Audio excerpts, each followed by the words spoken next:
এক ছিল সাপ, খুবই শান্ত আর নিরীহ। ঝোপে ঝাড়ে চুপচাপ পড়ে থাকত, কখনো ভুল করেও কাউকে কামড়াতো না, কিন্তু রেগে গেলে তার হিতাহিত জ্ঞান থাকতো না।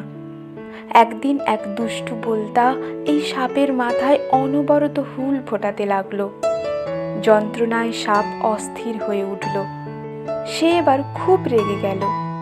সে বোলতাটাকে কামড়িয়ে বদলা নিতে চাইল, কিন্তু বহু চেষ্টা করেও সে বোলতার নাগাল পেল না। রাগে সাপের হিতাহিত জ্ঞান হারিয়ে গেল। হঠাৎ সে দেখল পথ দিয়ে একটা গাড়ি আসছে। সাপ ভাবল, আমি যদি রাস্তায় মাথা পেতে দিই তবে বোলতাটা কামড়াবার জন্য আমার মাথায় এসে বসবে, আর গাড়ির চাকা তখন সেটাকে চাপা দিয়ে চলে যাবে।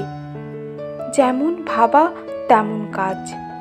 সাপ রাস্তায় মাথা পেতে দিল, বোলতাটাও উড়ে এসে বসলো তার মাথায়, আর গাড়ির চাকার চাপে সাপের মাথা ফেটে চৌচির হয়ে গেল। বোলতা গেল উড়ে। সাপ বুঝতেও পারল না রাগে তার বুদ্ধিনাশ হয়েছিল বলেই তাকে মরতে হলো।